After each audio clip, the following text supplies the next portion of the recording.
हमारे कृषि दर्शन के सब दर्शकों को नमस्कार। आपको हम बताते रहे हैं पिछले दिनों में कि पूसा इंस्टीट्यूट में, या जिसे हम भारतीय कृषि अनुसंधान संस्थान कहते हैं, वहाँ पर 10 और 12 मार्च के बीच 3 दिन का मेला चला और उसमें काफ़ी किसान आए, काफ़ी स्टॉल लगे, नई नई जानकारियाँ थी, नए नए ऐसे प्रांतों से किसान अपनी खोजबीन करके भी आए थे। उसकी आपको झलक दिखाएंगे, लेकिन आज का कार्यक्रम पहले शुरू करते हैं और देखते हैं खबरें खेती की। बेमौसमी बारिश की मार झेल रहे किसानों का मुआवजा बढ़ाने की तैयारी। बागवानी फसलों की कीमतों में उतार चढ़ाव रोकने के लिए कोश। और अगले 5 वर्ष में असम आलू उत्पादन में आत्मनिर्भर होगा। नमस्कार, खबरें खेती की में आपका स्वागत है। मैं हूं पूर्णिमा भटनागर। अब खबरें विस्तार से। फरवरी मार्च में आई बेमौसमी बारिश से खड़ी फसलों को हुए नुकसान को देखते हुए केंद्र सरकार मुआवजा राशि में बढ़ोतरी करने जा रही है। वित्त मंत्री अरुण जेटली ने राज्य सरकारों के साथ मिलकर किसानों को अधिक मुआवजा देने की बात कही है। केंद्रीय वित्त मंत्री अरुण जेटली ने कहा है कि बेमौसमी बारिश और ओलावृष्टि से किसानों को हुए नुकसान के मुआवजे की राशि में वृद्धि की जाएगी।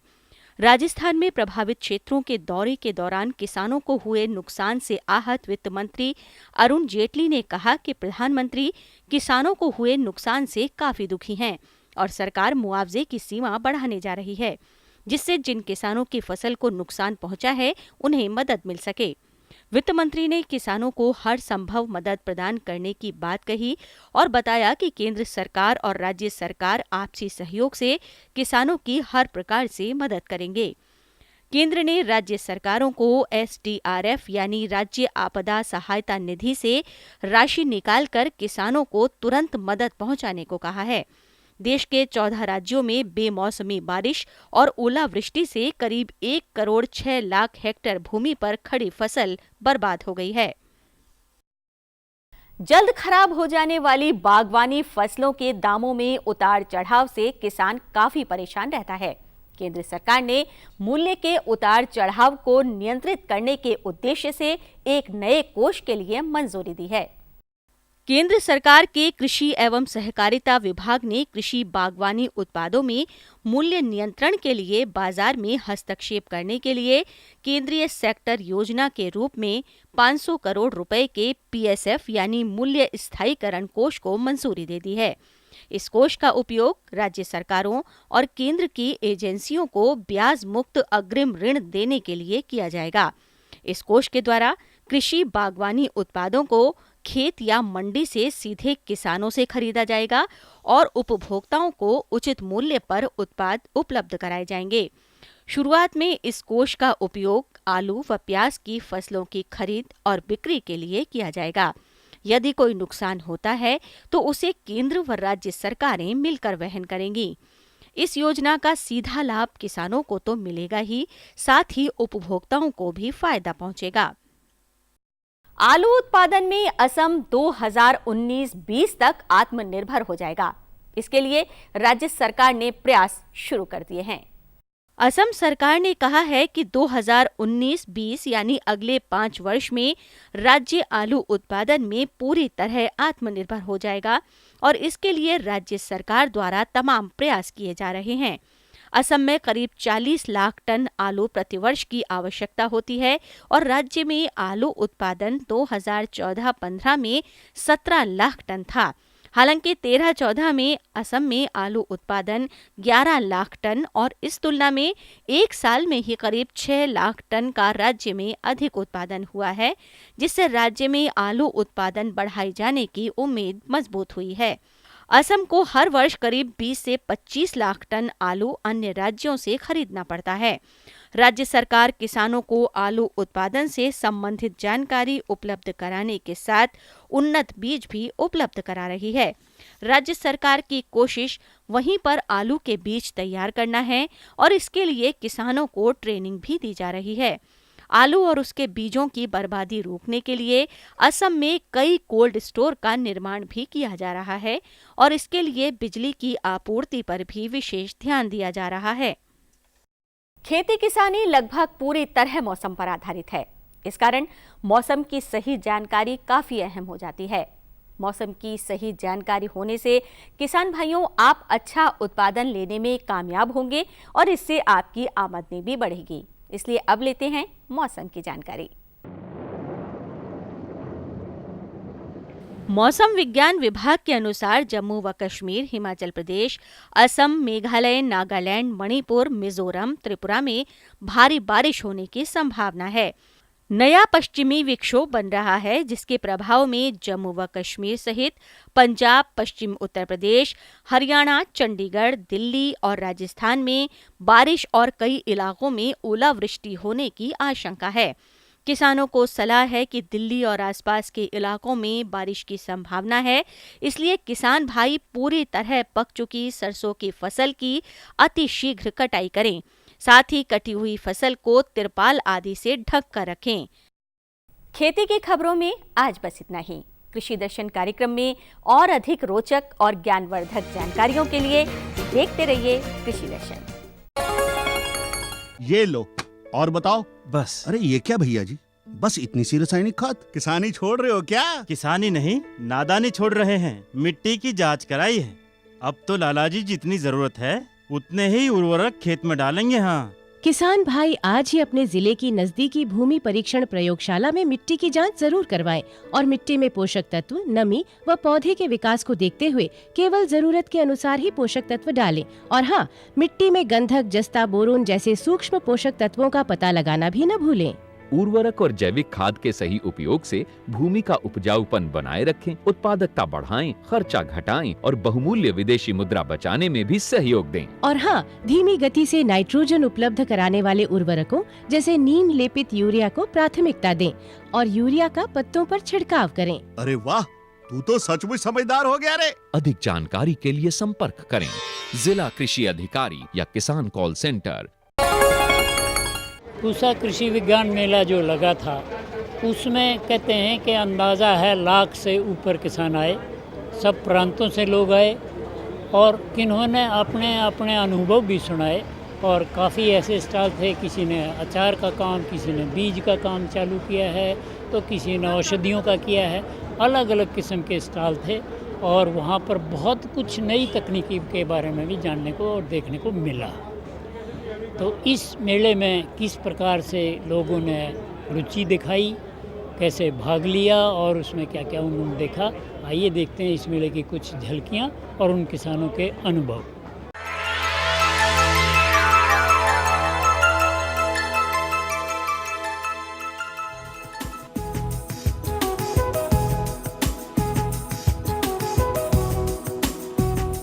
भारतीय कृषि अनुसंधान परिषद के भारतीय कृषि अनुसंधान संस्थान पूसा नई दिल्ली में पिछले दिनों 3 दिवसीय पूसा कृषि विज्ञान मेला 2015 का आयोजन किया गया।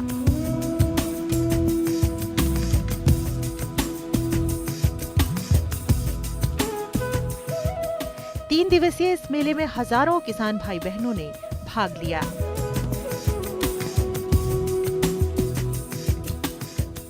बारह मार्च को मेले का समापन समारोह संपन्न हुआ, जिसमें मुख्य अतिथि केंद्रीय कृषि राज्य मंत्री डॉक्टर संजीव कुमार बालियान थे।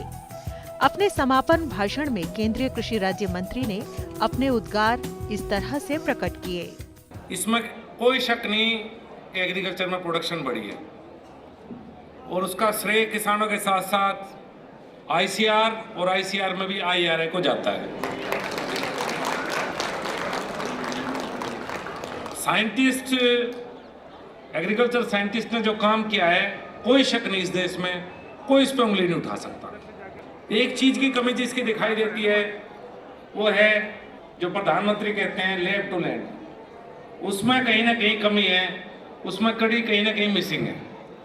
और जब तक वो कड़ी नहीं जुड़ेगी लैब में छक के हवा काम या फील्ड पे या इंस्टीट्यूट्स में, शायद वो किसान तक नहीं पहुंच पाया। मैं उम्मीद करता हूं आईसीआर के सब लोग यहाँ पे हैं कि कुछ ऐसा तरीका अपनाया जाएगा जिससे किसान तक वो बात पहुंचे। इस अवसर पर प्रगतिशील किसान भाई बहनों को अपने कृषि क्षेत्र के उत्कृष्ट कार्यों के लिए सम्मानित किया गया।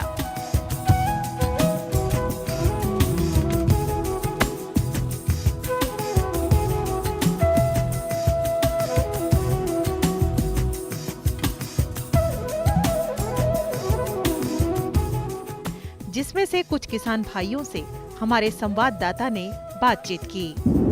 श्री वीर सेन मलिक जी, आपको भी पुरस्कृत किया है, दुशाला भी दिया है, सब कुछ है, हम बड़े खुश थे जी। इसका क्या खास आपकी क्या जो है देन है, आप किस प्रकार से जुड़े हुए हैं, क्या संक्षेप में बताएंगे उसके बारे में? सागवान जी, देखिएगा ऐसा है कि जो ये पूसा का जो किसान मेला हर वर्ष आयोजित किया जाता है और उसमें आकाशवाणी का प्रयास ये रहता है कि हम जहां स्टूडियो में बैठकर अपने किसान भाइयों के लिए कार्यक्रम प्रसारित करते हैं, वही हम इस मेले के माध्यम से भी अपने किसान भाइयों से जुड़ते हैं।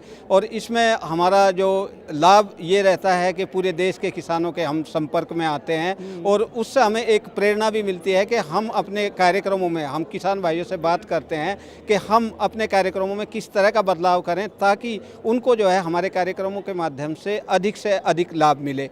नरेंद्र सिंह जी, आप मध्य प्रदेश से आए जी। आपको जो ये पुरस्कार मिला है, ये आपकी कौन सी विशेषता के बारे में है, कुछ बताएंगे थोड़ा सा? हमने गेहूं की ऐसी जातियां बनाई है जो ड्यूरम और एस्टियम के संकरण से बनाई है। ये संकरण संभव पहले नहीं था क्योंकि दोनों के क्रोमोसोम नंबर अलग अलग हैं, एक में 28 है, एक में 42 है, लेकिन इन क्रोमोसोम नंबर को संयोग करने में हमने सफलता प्राप्त करी है और जो नई जातियां बनेगी वो 1 से 6 पानी तक में काम करेगी और दूसरा उनकी उत्पादन क्षमता अधिक अच्छी परिस्थितियों में 100 क्विंटल प्रति हेक्टेयर तक होगी। शमशेर सिंह जी, आपको ये जो किसान सम्मानित किए उनमें आपका भी नाम था जी। किस विषय में आपने काम किया है और कहाँ तक किसानों को, दूसरों को आपके काम से बढ़ावा मिलेगा और उनको प्रलोभन भी होगा इस चीज़ का कि हम भी उस लाइन पाएँ, तो उसका थोड़ा संक्षेप में बताएंगे, विवरण देंगे? जी सागवान साहब, मेरे को जो आज इनोवेटिव फार्मर का अवार्ड मिला है, जो मेरे को सीड उत्पादन में मिला है। अच्छा। तो जैसे ही मैंने 1985-86 में खेती शुरू की तो मैंने तभी से लेके बीज का काम किया है। जैसे पहले मेरे पास पानी की कमी थी तो मैं वैसे बीज तैयार करता था, ग्वार के, जौ के, सरसों के। जैसे जैसे पानी का इंतजाम हो गया, अब गेहूं का भी बीज तैयार करते हैं और जितनी मतलब क्रॉप्स मेरे एरिया में लगती हैं, जब मेरे साथ लगते स्टेटों में होती हैं, वो मैं बीज तैयार करके सीधे किसानों को देता हूं। इसीलिए मेरे को आज ये अवार्ड मिला और मुझे खुशी है कि मेरे किए हुए काम का आज मुझे पुरस्कृत मिल गया। प्रकाश सिंह जी, आप कुरुक्षेत्र से आए हैं। जी। तो हम जानना चाहेंगे, आपको सम्मानित किया, कौन सा विशेष आपका क्षेत्र था जिसमें काम किया और वो यहाँ तक आपको ले आया कि आज को IARI ने आपको पुरस्कार दिया है? ये जी हमको इसलिए दिया गया कि हमने जो IARI की जितनी भी वैरायटीज़ हैं उनका अच्छे तरीके से हमने यूज़ करके, चाहे गेहूं की हो चाहे धान की हो, उसको अच्छे से तैयार करके और किसानों में भी बांटा। हमने भी उसका अच्छा लाभ उठाया, जिससे IARI के जो वरिष्ठ वैज्ञानिक हैं उन्होंने भी हमारा साथ दिया, तो इसलिए उन्हें हमारी पैदावार उन्नत ज़्यादा दे करके हमें ये अवार्ड से सम्मानित। मैं बागबानी में काम किया मेन, क्योंकि मैं डिवर्सिफिकेशन कोशिश की कि गेहूं और पैडी को कम कर बागबानी में बढ़ावा किया और उसी की वजह से मेरे को जो है पहले ICR ने में NG रंगा नेशनल अवार्ड दिया। उसी के बेस पर इन्होंने के संस्थान के साइंसदानों ने मेरा नाम रिकमेंड किया कि मेरा काम देखकर वो, तो फिर उसके बाद जो है मेरे को ये अवार्ड मिला। नामदेव जी, आपको किस विषय में अवार्ड मिला है? इस विषय प्याज के बारे में। प्याज की खेती करना चाहता हूँ मैं और प्याज की खेती कर रहा। प्याज के इसमें क्या है कि पहले हम धूपकाले में खेती करते थे, अब तीनों सीज़न में प्याज ले रहे, इसके हम सक्सेस हो गए। प्याज का बीज से लेकर उत्पादन और उसका बाय प्रोडक्ट बनाना, इस तरह का हमारा प्रवास चालू है। आप सारे सोलापुर से आए हैं और आपने सोसाइटी बनाई हुई है। आपकी सोसाइटी को किस चीज़ के लिए ये अवार्ड मिला है यहाँ पर? हम जो है आत्मा के तहत एग्रीकल्चर मैनेजमेंट टेक्नोलॉजी एजेंसी के अंदर SHG बनाए हैं हमने। हमारे ज़िले में 2500 SHG बनाए। सब SHG कुछ ना कुछ अलग अलग एक्टिविटी करता है। एग्रीकल्चर के प्रोडक्ट को प्रोसेसिंग करके बेचते हैं उसको मार्केट में। और अभी जो है MSCP के थ्रू हम 14 किसान की कंपनियां बना रहे हैं शोलापुर ज़िले में। तो उसका काम यह है कि रॉ मटेरियल किसानों को लेना, जिनके कि शेयर होल्डर्स किसान ही है, और ज़्यादा से ज़्यादा कंपनी के मालिक जितने भी शोर होल्डर है सबको फ़ायदा मिलता रहे, किसानों के लिए ऐसा काम कर रहे हैं हम। भरत भाई जी, आपने हॉर्टिकल्चर में कौन से फ्रूट प्लांट्स लिए और क्या विशेषता है उनकी? हमारे जो फ्रूट प्लांट लिए है उसमें अल्फांजो मैंगो और चीकू है जी। और इसमें विशेषता में ये है कि क्लाइमेट जैसे चेंज हो रहा है ना, तो हमारे यहाँ पेस्ट भी चेंज हो रही है। अच्छा, पेस्ट जब भी चेंज हो रही है तो खेडूत के लिए वो नई पेस्ट है। पाटीदार जी, आप मध्य प्रदेश से आए और आपके सारे साथी भी हैं। सुना आपने गेहूं के उत्पादन में बड़ा नाम कमाया और इनाम मिला आपको। अपना अनुभव बताएंगे, कितने साल का परिश्रम है जिसके आधार पर आपको ये इनाम मिला? जी, मेरा नाम मनोहर पाटीदार, परबली सड़क, जिला भोपाल, मध्य प्रदेश का किसान हूँ। 2012-13 का मुझे राष्ट्रीय कृषि कर्मण अवार्ड प्रधानमंत्री जी द्वारा राजस्थान में प्रदान किया गया है। HWI पद्धति से मैंने गेहूं लगाया था। आत्मा कृषि विभाग आत्मा के माध्यम से अधिकारियों के मार्गदर्शन में मैंने गेहूं GW 366 वो गेहूं लगाया था किस्म। उसका मेरा उत्पादन 98 कुंटल 880 ग्राम आया है। जो कृषि विभाग के पूरे अधिकारी उनके मार्गदर्शन में उसकी क्रॉप कटिंग की गई। कादरी साहब, आप कर्नाटक से आए हैं, आपको किस चीज़ में इनाम मिला और कितना अनुभव या कितना समय लगा आपको यहाँ पहुँचते हुए, और ये मेला कैसा लगा? अल्लाह का शुक्र है कि यहाँ का मेला तो बहुत अच्छा रहा और हम हॉर्टिकल्चर, एग्रीकल्चर और वेटनरी में अच्छे काम करने से यहाँ दिल्ली हुकूमत ने हमको बुलाई है और ये अवार्ड से नवाजी है।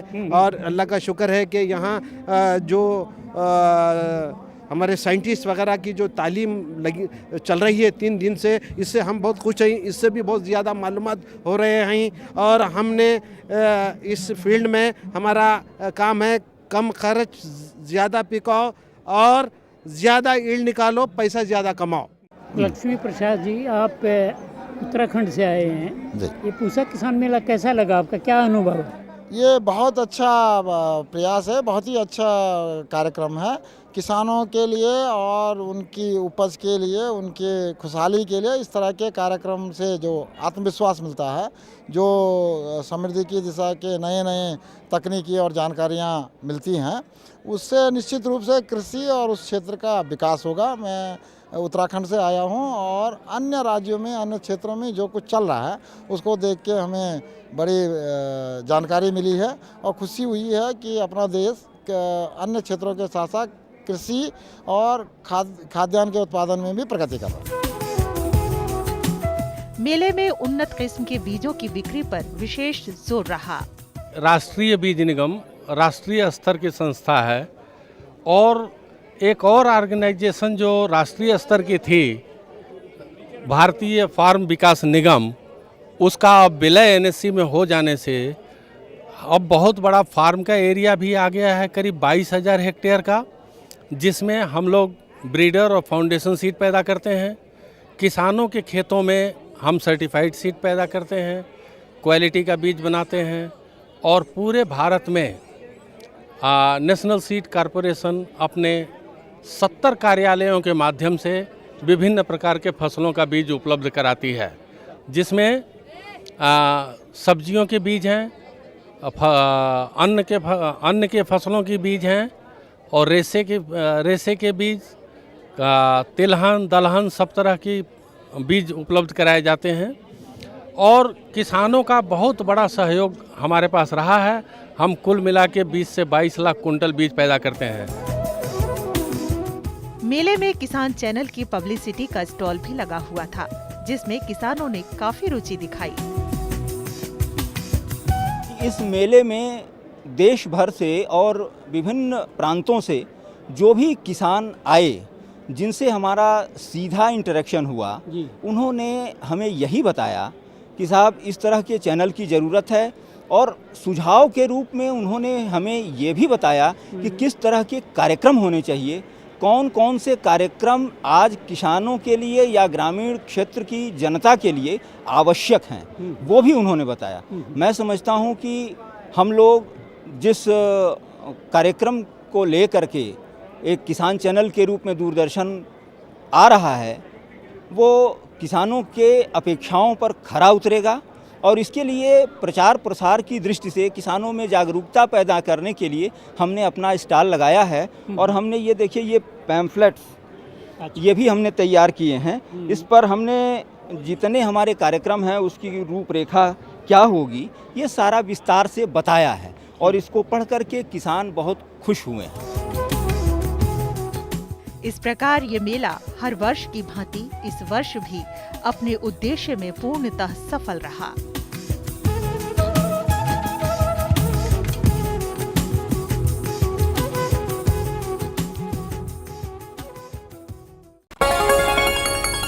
खुशबू की फुहार में, स्वाद की बहार में, तरक्की की तानों में, खिलती मुस्कानों में, हरे भरे पौधों में, बड़े बड़े सौदों में, मधुर भिनभिनाहट में, खुशियों की आहट में। NHM बागवानी मिशन, हमारी चाहत आपकी मुस्कुराहट।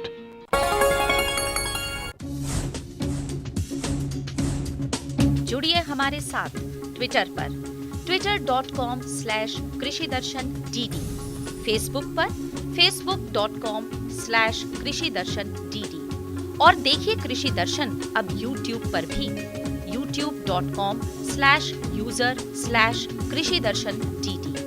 भेजे हमें मेल कृषिदर्शन.dd@gmail.com पर। आपको हमारा कार्यक्रम कृषि दर्शन कैसा लगा? अपने सुझाव, प्रतिक्रियाएं एवं सवाल हमें इस पते पर भेजें। कृषि दर्शन, कमरा नंबर 10, CPC दूरदर्शन, खेलगांव, नई दिल्ली 110049। आज का कार्यक्रम समाप्त करने से पहले कल के कार्यक्रम की रूपरेखा बता दूं। कल है शुक्रवार और कल आपकी चिट्ठियां होंगी और उनमें जो समस्याएं हैं उनका समाधान करेंगे। साथ ही साथ कृषि समाचार भी आपको दिखाएंगे। और अब आपसे मैं आज्ञा लेना चाहूँगा। सब दर्शकों को नमस्कार।